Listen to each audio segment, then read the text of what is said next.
really lay out my case here of why I have such a good story of why I broke the law. You know, sometimes the officer will take it, sometimes he won't.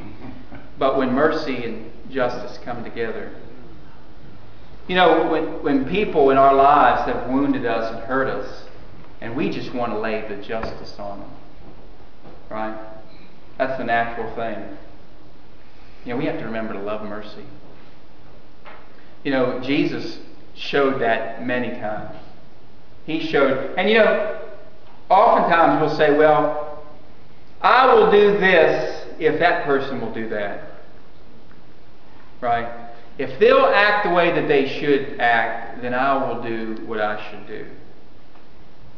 And you know what? That's a severe problem. And where that problem originates is you think it's with that person, but you know what your problem is? If that's the way that you live your life, your problem's with God.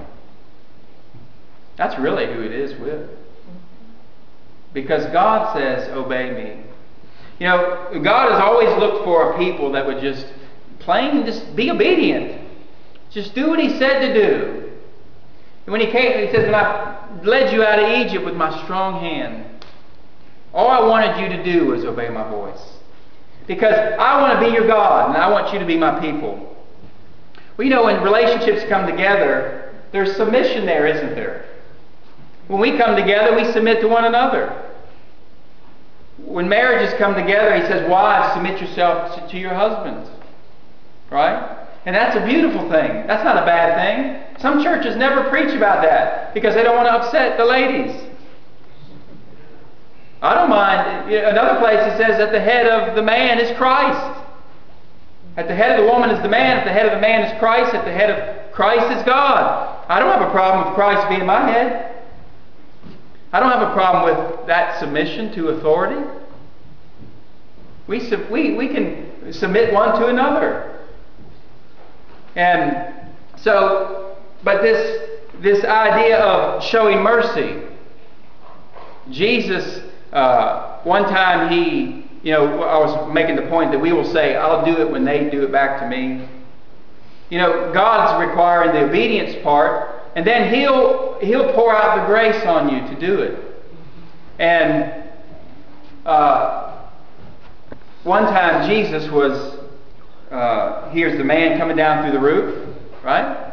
Sons, your sins be forgiven you. Take up your bed and walk. That man didn't coming through the roof. Jesus, I'm a sinner. But that was his problem. That was his need. Jesus loved mercy. He could have said, okay, man, crippled up, get your life right, then we'll talk. Right? There's something about when we show mercy. Here, a few weeks ago, if y'all remember, we were reading from Exodus about the picture of, you know, you had the holy place, and then you had the holiest of holies. That's the most holy place. And here you have the ark. And inside that ark were several items. Some of those items were the law, the Ten Commandments.